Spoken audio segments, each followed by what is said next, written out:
Chers paroissiens et amis, dans la liste habituelle, la Bible en 6 ans, le psaume d'hier était le psaume 6, dont voici quelques vers. « Fais-moi grâce, Éternel, car je dépéris. Guéris-moi, Éternel, car mes os sont tremblants. Mon âme est toute tremblante. L'Éternel a entendu la voix de mes pleurs. L'Éternel a entendu mes supplications. L'Éternel accueille ma prière. » Aujourd'hui, de nombreuses personnes sont dans la situation de pouvoir se tourner vers Dieu, pleurer leur douleur devant lui demander son aide pour sortir de situations inextricables. Les jeunes, les étudiants en particulier, sont pris dans des détresses psychologiques dues aux impossibilités suscitées par la réglementation sanitaire.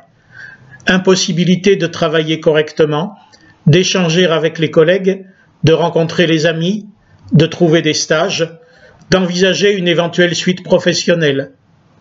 On leur propose de l'argent, un peu, comme à tous ceux qui sont pénalisés par la situation actuelle, empêchés de travailler, et qui bientôt vont achever de crouler sous les dettes. Mais ce n'est pas d'abord d'argent dont les gens ont besoin. Ils ont besoin de vivre et de construire. Et même ceux qui vont mourir ont besoin de mourir au milieu des leurs. Au nom de la santé érigée en absolu, on sacrifie la vie tout court, la vie sociale, familiale, professionnelle. Cherchez sur Internet « ce n'est pas vivre », vous y trouverez que la vraie vie ne consiste pas à se calfeutrer chez soi de peur de mourir. Aussi, la prière du psalmiste prend-elle toute son ampleur dans les circonstances présentes. Notre vie, la vraie, pas celle du corps seul, est menacée par virus et par excès de protection, et les gens sont mal. La prière consiste à placer ce mal devant Dieu et à recevoir de lui la certitude de son attention, de son action, de son secours, de son amour. Ce qui n'est pas de l'autosuggestion, mais bien un dialogue de l'âme avec son Dieu, un mouvement de tout l'être. Bien sûr, on peut lui demander de guérir de la Covid-19 ou de nous l'épargner à nous et à nos proches. Prière nécessaire, mais égoïste, qui considère elle aussi la santé comme la valeur suprême. Non. La prière consiste à s'en remettre à Dieu pour la vie et pour la mort, pour la délivrance et pour la liberté.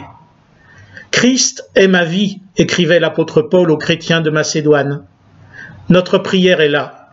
Que Christ règne dans ma vie afin que le mal s'éloigne de moi et que, mort ou vif, sain ou malade, je témoigne que je suis enfant de Dieu. Notre prière est là. Que ceux qui sont mal aujourd'hui reçoivent et perçoivent leur délivrance dans la proximité aimante du Père.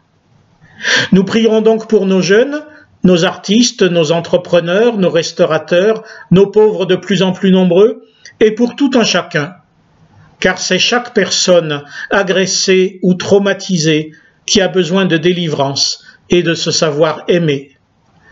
De cet amour que nous savons et recevons, nous sommes témoins. Dieu est fidèle et nous pouvons nous confier en lui. Bonne semaine à tous en Jésus-Christ.